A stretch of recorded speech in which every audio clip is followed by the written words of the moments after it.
சுவாரஸ்யமான செய்திகள், விண்வெளி, தொழில்நுட்பம் போன்ற செய்திகளுக்கு எங்கள் தமிழ் டெக்கன் மிஸ்ட்ரி வெப்சைட்டை விசிட் பண்ணுங்க. 3 லட்சம் ஆண்டுகள் பழமையான சில எலும்புகளும் பற்களும் மனிதகுலத்தின் வரலாற்றில் நாம் அறியாத ஒரு புதிய கிளை இருந்திருக்கலாம் என்பதை உறுதிப்படுத்துகின்றன. இப்படி ஒரு புதைப்படிவத்தை நாம் இதுவரை பார்த்ததில்லை என்று விஞ்ஞானிகள் வியக்கிறார்கள். இந்த எலும்புகளுக்கு நவீன மனிதர்களின் முக அமைப்பும் அதே சமயம் பழமையான மனித இனங்களின் தாடை அமைப்பும் இருப்பது விஞ்ஞானிகளை வியப்படையச் செய்துள்ளது. அதனை பற்றி இந்த வீடியோ தொகுப்பில் பார்க்கலாம். பல்லாயிரம் ஆண்டுகளுக்கு முன்பு பலவிதமான மனித இனங்கள் ஒரே நேரத்தில் பூமியில் வாழ்ந்துள்ளன. ஹோமோ எரெக்டஸ் இதுவே முதலில் ஆப்பிரிக்காவை விட்டு வெளியேறி ஆசியா மற்றும் ஐரோப்பாவிற்கு பரவிய மனித இனம். சுமார் 1.8 மில்லியன் ஆண்டுகளுக்கு முன்பு தொடங்கி சில 100,000 ஆண்டுகளுக்கு முன்பு வரை இவர்கள் வாழ்ந்தார்கள். நீண்டர்தால் இவர்கள் ஐரோப்பா மற்றும் மத்திய ஆசியாவில் வாழ்ந்த வலிமையான மனிதர்கள்.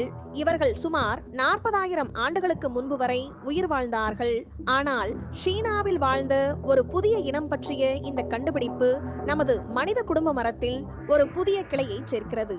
இந்த கண்டுபிடிப்பு சீனாவின் ஆன்ஹோய் மாகாணத்தில் உள்ள ஹுவாலோங்டாங் என்ற இடத்தில் நிகழ்ந்தது.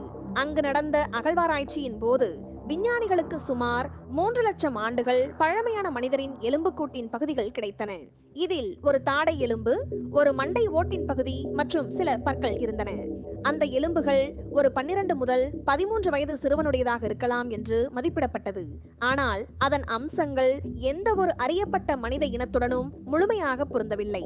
இந்த புதைப்படிவத்தின் முகம், குறிப்பாக அதன் மண்டை ஓட்டின் பகுதி, நவீன மனிதர்களின் மண்டை ஓடுகளைப் போலவே இருந்தது. இது அந்த காலகட்டத்தில் சீனாவில் வாழ்ந்த மனித இனத்திற்கு எதிர்பார்க்காத ஒரு அம்சம். ஆனால் அந்த தாடை எலும்பு மற்றும் பற்கள் ஹோமோ எரெக்டஸ் போன்ற மிகவும் பழமையான மனித இனத்தின் அம்சங்களை கொண்டிருந்தன. ஒரு புறம் நவீன அம்சங்கள், மறுபுறம் பழமையான அம்சங்கள். இந்த கலவைதான் இது ஒரு புதிய மற்றும் மர்மமான மூதாதையர் இனம் என்பதை உணர்த்தியது. இந்த புதைப்படிவத்தை ஆய்வு செய்த விஞ்ஞானிகள் இது ஒரு புதிய இனமாக இருக்கலாம் என்று நம்புகிறார்கள். இந்த புதைப்படிவத்திற்கு நவீன மனிதர்களிடம் காணப்படாத தாடை அமைப்பு இருப்பதாலோ அல்லது ஹோமோ எரெக்டஸ் போன்ற பழைய இனங்களில் காணப்படாத முக அமைப்பு இருப்பதாலோ இது ஒரு புதிய இனம் என்று விஞ்ஞானிகள் கூறுகின்றனர். இது வெவ்வேறு மனித இனங்கள் ஒன்றுடன் ஒன்று இணைந்து புதிய கலப்பின இனங்களை உருவாக்கியிருக்கலாம் என்பதற்கான ஒரு சான்று. இது டெனிசோவன்ஸ் மற்றும் நவீன மனிதர்களுக்கும் இடையிலான ஒரு கலப்பினமாகவோ இருக்கலாம் என்று விஞ்ஞானிகள் கருதுகிறார்கள். இந்த கண்டுபிடிப்பு நாம் முன்பு நினைத்ததை விட மனிதர்களின் பரிணாமம் மிகவும் சிக்கலானது என்பதையும், பல இனங்கள் ஒன்றிணைந்து நாம் இன்று இருக்கும் நிலைக்கு வந்திருக்கிறோம் என்பதையும் காட்டுகிறது. இந்த 300,000 வருட பழமையான புதைப்படிவங்கள் மனித வரலாற்றில் இன்னும் நாம் அறியாத பல பக்கங்கள் உள்ளன என்பதை காட்டுகின்றன. ஒருவேளை எதிர்கால ஆராய்ச்சியில் இன்னும் அதிகமான புதைப்படிவங்கள் கண்டறியப்பட்டு இந்த புதிய மூதாதையரின் மர்மம் முழுமையாக தீர்க்கப்படலாம். நமது கடந்த காலத்தை நாம் இன்னும் முழுமையாக அறிந்து கொள்ளவில்லை.